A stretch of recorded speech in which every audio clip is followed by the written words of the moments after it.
Hello everybody, Melanie here and welcome back to my channel. Today's video is inspired by 90s dance music, which I'm always listening to because it's awesome. This one particular song by Baby D, Let Me Be Your Fantasy. I was listening to it recently and I thought, you know what, the lyrics really apply to a borderline relationship. And many of my clients are experiencing a relationship come down and not really understanding that A, it's a come down, and B, why it's happening makes it harder to then move on. So I'm making this video for all of you who can relate to experiencing the best of times followed by the blurst of times. That's a reference from The Simpsons there. It was the best of times, it was the blurst of times. What makes it the best of times? Why is it so good? When it's good, it's really, really good. And I think a lot of this is to do with the fantasy, the song, Let Me Be Your Fantasy. Well, let me read the lyrics to you. Now, I don't know off by heart, so I'm looking at my laptop here. But listen to what the lyrics are and tell me, like, in the initial stages of a borderline relationship, when there's, well, I'll read the lyrics first and then I'll get into it. Okay, I'll take you up to the highest heights. Let's spread our wings and fly away. Surround you with love that's pure delight. Release your spirit, set you free. Come and feel my energy. Let's be as one in soul and mind. I'll fill your world with ecstasy. Touch all your dreams way down inside. Let me be your fantasy. Oh dear. Anyway, I'll leave it there. So, let me be your fantasy. How many times have I heard it from my clients? Reading in emails how you've got like the fantasy girlfriend and then it just disappears. Or you're experiencing something that you thought, this is it, this is the real deal, it's everything that I've always wanted. And then you realise that it was just a mirage. It wasn't what you thought it was. You know what I mean by a mirage? When you're wandering the desert and you're so thirsty and you think you see water in the distance and you get so excited. Yes, my needs are about to be met. Finally, I'm about to get what I've always been looking for. And you get up close and you realise it's not what you thought. You were tripping. The relationship come down can feel a little bit like this. And if you're thinking, Mel, the lyrics clearly are about ecstasy, you know, why are you talking about this? Because relationships with people with BPD, when it's so good, it feels a bit like taking ecstasy. Now, for my viewers who aren't familiar with rolling with Molly, as they say in America, taking MD, Mandy, as they say in the UK, ecstasy, it's a bit like taking the happiness of tomorrow and having it today. So in the here and now, you're going to feel extra happy. I mean, that's an understatement. You're going to feel euphoric, amazing, ecstatic. And then when it wears off, you're going to feel a bit like, well, not guaranteed, but for most people, they feel a bit worthless, empty, questioning themselves and what they're doing in life. A bit depressed, basically, which is understandable considering your serotonin levels have shot up and then shot down again. So depleted serotonin levels, of course, you're going to feel a bit depressed anyway. Now, relationships with people with BPD can be a bit like this. You're feeling extra happy at the beginning, and then where it feels like you're a rocket shooting into outer space, what shoots up so powerfully and fast at the beginning is going to come crashing down. Okay? And the crash looks like a bit of an emotional come down. Now, this isn't, obviously the time span is different in a relationship compared to if you're taking Class A drugs, obviously. By Class A drugs, I mean MDMA. That lasts for a few hours. This relationship, the honeymoon period, could last for a few months.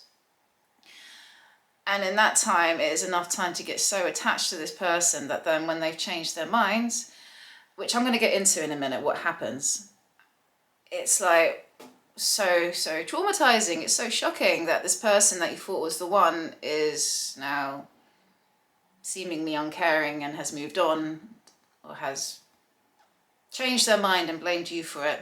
And you're left thinking, what is going on? So what I'm going to do is share with you my thoughts about why this is happening. And ultimately it's to equip you with the knowledge that when someone is so desperate to avoid reality, they will dive into fantasy, and if you don't pay attention to what's going on, it's very easy to get lost in this. So let's start with your borderline partner, and a reminder that with BPD, you don't develop a strong sense of self.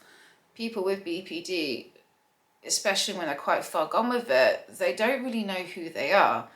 And we need what we call, we need good enough parenting in order for us to start to develop a healthy ego and thus develop a sense of self. However, people who have BPD usually have experienced long-term trauma growing up, and part of that trauma is not having consistent parenting in which your parents were emotionally available for you. And that's just like the tip of it.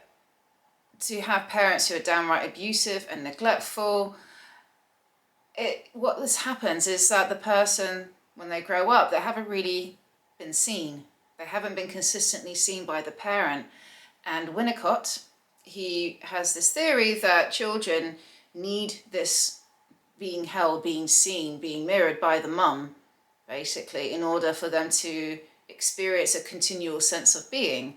And that when we don't experience this, when we don't have attentive parents, when we have not good enough parenting, when they aren't being responsive, when we're not being seen as children, we experience a break in this sense of continual being that we experience. I'm not sure I'm wording it properly. I highly recommend reading up more about this, but it does make sense if you consider that someone who hasn't had emotionally available parents, a kid who grew up not being seen properly, then a part of them will long for this.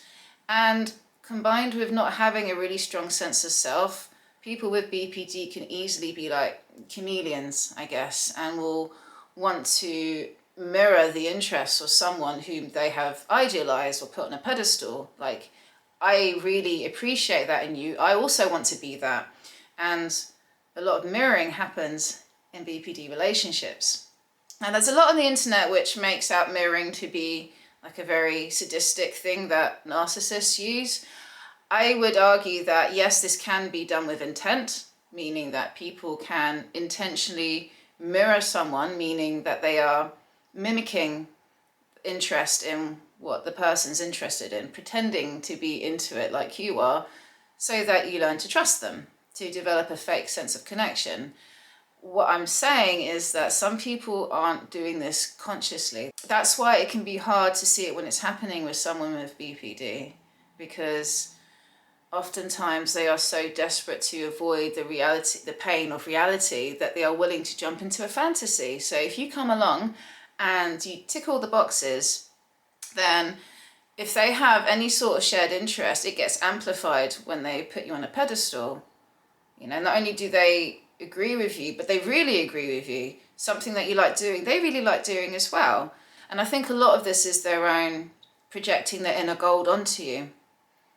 I talk about this in previous videos, but when we can't see our own brilliance, we project it onto another who seemingly holds it. So if you impress your partner, for example, you have a job that they find impressive, or whatever it is that is impressing them, that could be reason for them to mirror. So not all of it is done with intent. However, I don't think it's one or the other. I don't think there's either like narcissists who are intentionally trying to manipulate and deceive you, and then you've got these poor old borderline people who are still doing the same but not realizing that they're doing it. You know, I think people all have a bit of both going on. I think some people don't realize that their mirroring isn't authentic, but it's coming from a place of needing connection. And if you have within you the urge to want to rescue, to fix, to make things better for another person, and along comes this vulnerable person who is just craving sympathy and attention and to be seen, and then you're giving that to them, and they're like, wow, I'm finally getting the love that I've wanted, I'm being seen, I'm getting the attention that I wanted. And then you're being seen because you're finally perhaps getting the attention, appreciation, validation that you've always wanted. All right? And this is why it's so hard to let go, because of just how wonderful it feels to be seen. And especially at the beginning when there's no holes barred, there's no boundaries, because boundaries are not very romantic, are they? So things can go really full speed ahead. planning like details about the future, about how awesome things are going to be.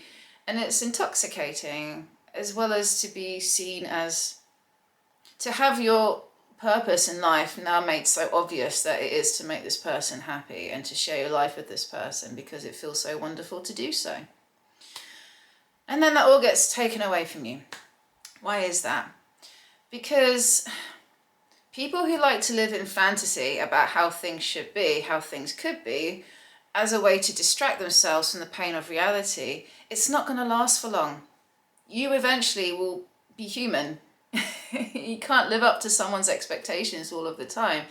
At some point, when the honeymoon period does start to dwindle, reality will start to hit.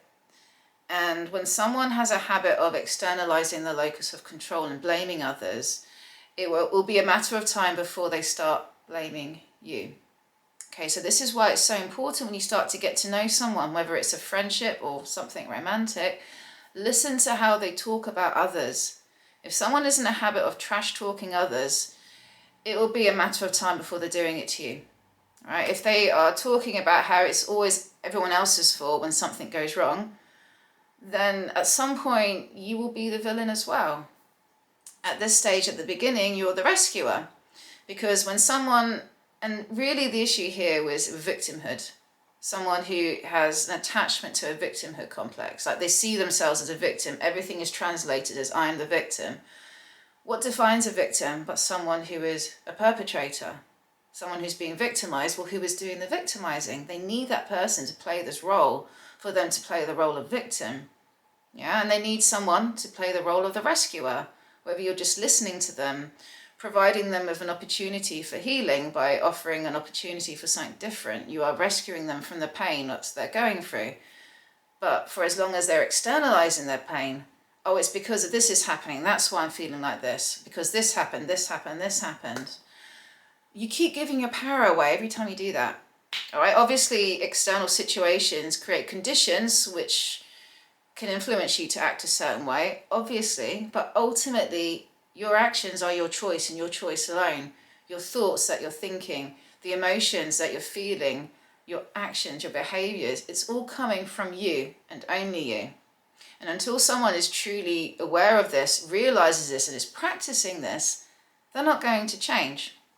So I'm saying this because when the honeymoon period ultimately finishes and their ways of being start creeping up again, perhaps a voice in their head is telling them to like blame you for things because they're not feeling satisfied. The anxiety that they may be feeling, which temporarily had been abated through the joy of this relationship, now has come back to the surface, and they're looking for reasons to justify their anxiety. And they'll look for reasons to blame, and they do. And it's then easy for yourself afterwards when the relationship finishes to think, well, maybe this really was my fault. Maybe if this had happened or if this had happened, then we'd still be in the honeymoon phase. But the honeymoon phase always finishes in every relationship. I've spoken about this in the previous videos. It's just not possible for you to be this charged up and seeing the world through rose-tinted glasses all the time. It's just unrealistic. Maybe, and this is just my own personal opinion, part of the healing is to adopt a more positive mental attitude and seeing the silver lining. So maybe seeing that the experience of this relationship is there to teach you that perhaps things that seem a bit too good to be true at the beginning maybe are a bit too good to be true. And maybe this is why it seems like a mirage. You know, it takes a while to earn trust and to build a stable relationship. It takes a while to realize your goals. And I think there's a lot of impatience with BPD people where they want the benefits of a long-term relationship and the intimacy that that provides, but they want it now. And you get that ecstatic feeling when you fall for someone initially, right? But then that love's meant to change into something more stable, right? The love is endearing, but the relationship changes into something more stable. And perhaps some people are just not used to stability. They are wired to experience danger and risk and change. And I say wired, they've been conditioned because their life has been so traumatizing and all over the place. So now they have an opportunity for stability and they don't know how to live that way. And so they'll find reasons to sabotage this relationship so they can go back into a new relationship where they can start again at the honeymoon period. And maybe it's an addiction to the buzz, the thrill of falling for someone initially. All right, and then the buzz wears off and they want to, find the thrill again and find reasons to blame you as a reason for them to justify what they're doing. So if you can relate to what I'm talking about so far, know that there is light at the end of the tunnel. And what helps is to see it for what it is. The problem is that it's very painful to look at the situation truthfully and objectively when you still care for the person. It is torturous to think that you've found the one, that you've finally found a relationship where someone gets you, they see you, they treated you like how you deserve to be treated, at least at the beginning, and maybe at the end as well. Maybe you believe you deserve this disrespect. We accept the love that we think we deserve, after all. Anyway, it's shocking, traumatizing even, when all of this is taken from you, and the reaction of many of my clients is to blame themselves. It's very painful to see the situation truthfully when you still have feelings for someone, because it means that you'll need to give up hope, right? And it's a hard thing to let go of, the hope that you two could go back to that good place again, or that this relationship could be salvaged, or that perhaps this person could recover. Maybe he or she could go back to how they used to be. I understand why people are in denial. All of us can relate to this. And then maybe it takes things really hitting rock bottom for you to wake up and realize that this person is not who you thought they were, that maybe things are more serious than you realized. And maybe seeing the silver lining out of all of this, maybe things needed to get this bad for you to really wake up and see yourself. See how you are in these kind of relationships. See what you need to modify with yourself so that you don't allow this to happen again. Tumultuous, dysfunctional relationships can be the most eye-opening of relationships. It can be the biggest motivator towards change. I honestly do believe that. But we do need to put ourselves in a safe environment where we can self-reflect and then make changes so that we can be in a better place.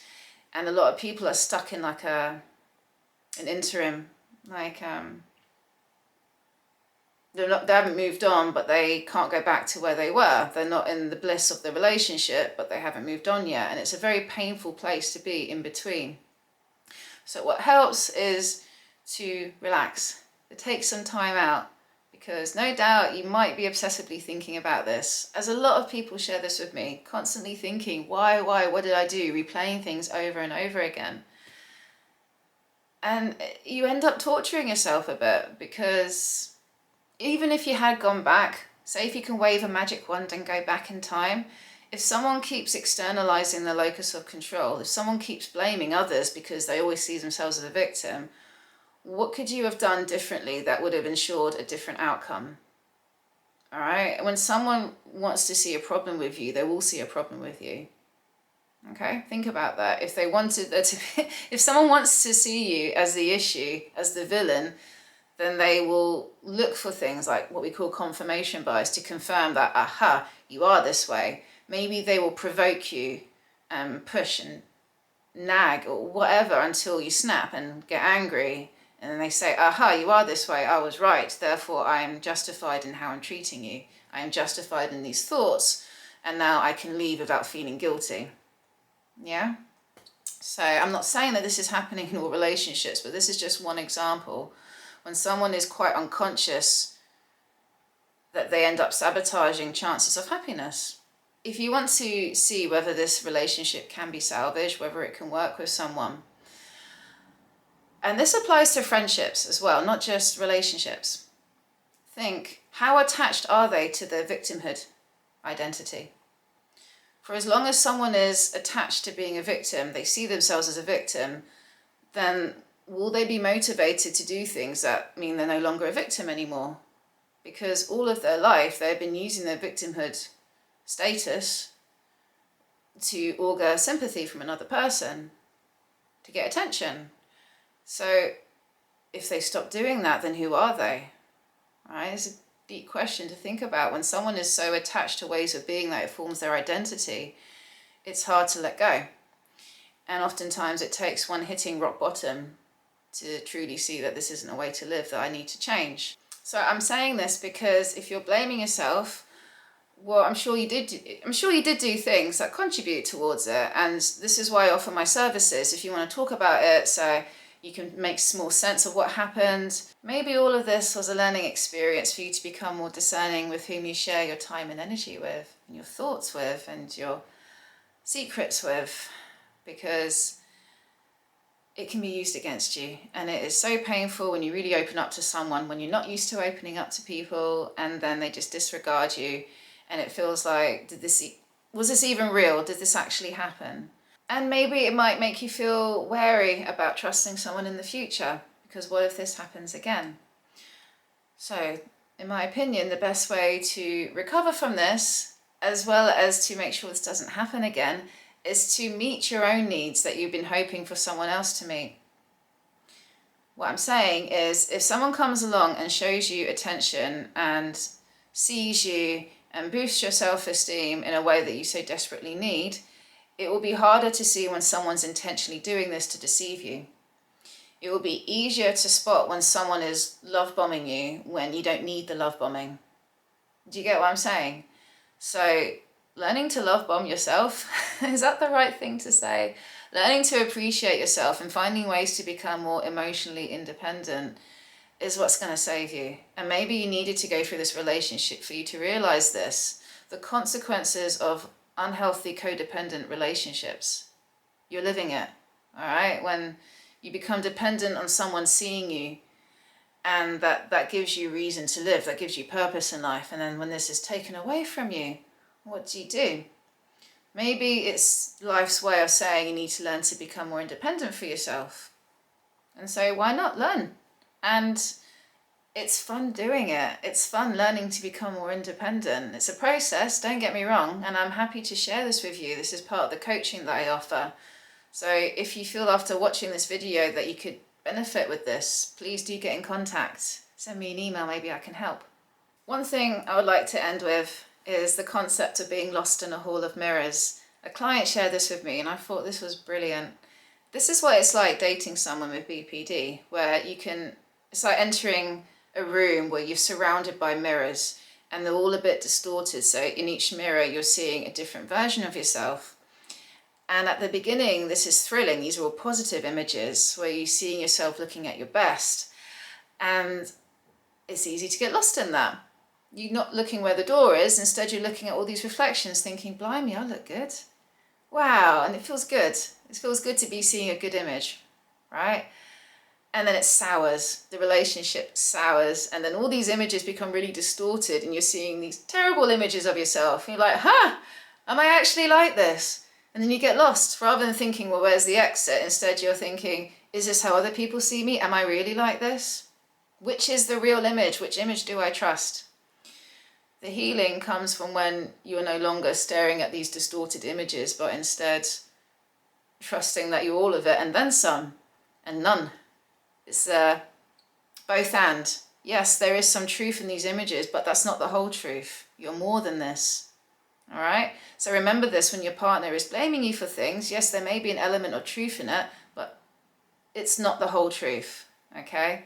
And when someone is blaming you, you're acting as a scapegoat as well for their anger, for their own shadow. So what they don't like in you, it'll be amplified by 100. And at the beginning when it's going well, what they do like in you, that'll be amplified as well. So this is why it feels like taking drugs with this relationship. When it's good, it's really good. And when it's bad, it's really bad.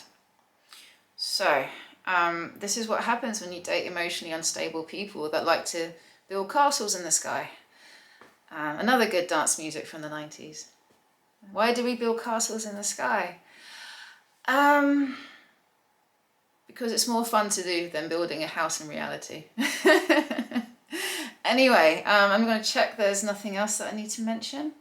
Check me out, being organised, having my thoughts on a laptop. Okay, all right. A tip for managing this relationship come down. That would be a good thing to talk about. Okay. To be rest assured that it does take a while to recover from these relationships. It's not like a normal relationship. It takes longer to recover. It takes longer for your nervous system to recover. So I do suggest doing things to relax, to engage in your parasympathetic nervous system. You have more access to your thoughts, to your memories, to intuition, to your own inner knowledge when we are in a relaxed and calm state. Although it's tempting to overthink things, understandably so, because you're trying to get answers, right? Put limits on it. Force yourself to take time to stop thinking about it, whether it's from healthy distractions. And even if that's not working, if none of these distractions are working, then drop me an email. My battery just died on my camera, so I've got my phone out to record the last bits of what I'm saying. So what was I talking about? Okay. It is harder to move on from these relationships. Please give yourself a break by resting, taking time out to take your mind off things, whether it's from a hobby, an activity, spending time with friends, literally anything that takes your mind off it, I'd recommend you do. Well, within reason, obviously, keep yourself safe and healthy. If you're struggling with this, however, do reach out to me. Maybe let's book a session, because perhaps you need some answers, and talking about it with someone might really help put your mind at ease. Or maybe you don't want to let it go because you're feeling righteous anger, and maybe you needed to feel angry in the first place because you weren't angry enough, you were too tolerant. And now maybe you're thinking of all the things that you were so tolerant about that you regret maybe, and you're thinking, why did I do this? Why was I so stupid? So who am I to say just let it go? Sometimes we don't need to let it go. It's the mindfulness of managing your thoughts and feelings is what's going to save you. With regards to anger, for example, it's like a spice. A pinch of anger, pinch of spice, a pinch of anger wakes you up. So if perhaps you've been feeling a bit too like in a zombie-like state, in a trance, just going along with the flow, being quite submissive, perhaps a bit too easygoing, a bit too tolerant, and your partner's been so disrespectful, even abusive, and you're feeling angry now, and that's good. The anger wakes you up for you to realize that this isn't right. But too much anger is crippling, even lethal in high doses. So it's managing the anger. So if you're feeling a bit angry about what happened, stop and think, well, what can I do differently so I'm not betraying myself like this in the future, so that this doesn't have to happen again? And think about in the here and now moving forward. Don't go back and think what you could have done differently, because you don't know. Even if you had stood up for yourself, chances are you would have been punished for it anyway. So perhaps you're feeling angry about allowing this in the first place. Maybe you're feeling stupid about all of this. It's understandable, and it's really being kind to yourself. All right? Please be kind to yourself. Learn to relax more. And if you're really finding this hard to bear, do drop me an email. Maybe we can have a session and talk more about this, so that you can let go of the extra weight that you're carrying. Because oftentimes we are carrying excessive guilt, shame, remorse for what happened, when it's unnecessary to do so. Maybe you're bearing the cross of your disordered partner, and in doing so they have scapegoated all of their sins onto you so that they feel better about themselves, and you feel like crap. So I'm here to help you manage that. And again, like I said, I want to repeat this because I think it's important. To see the silver lining will help you move on. Okay, to think, why did I let it get this bad? Well, maybe it needed to get this bad so that you can now see what people can be like. All right, to wake up, to grow up from that naivety that we have from a lack of experience. Now you are experienced, and you know what? Your instincts will now tell you in the future if you are interacting with someone dangerous, because the body never forgets. We can lie to ourselves, our mind can play tricks on us, but body never forgets. And your instincts, they will kick in when you are dealing with someone dangerous, especially if in the past you have dealt with someone dangerous. The problem is that when we are so unconscious to ourselves, when we aren't paying attention to the instincts, we are instead acting out of a conditioned way of being. That's when we don't see the red flags. And counseling actually is a really helpful way for you to become more conscious. It's like shining the light in the darkness of your unconscious so that you can start to see, well, why do I tolerate this? What's going on that allow this to happen? What happened that I didn't see these red flags, for example, or I did, but I just, let them happen anyway. And it's understandable if it's your first time dealing with someone like this. It's when it's a habit, when you habitually ignore the red flags. Why is that? And that's what I can help you explore with counseling. And coaching is a way to help you get into better habits so that you are finding it easier to build better boundaries, to be more assertive, to be more authentic.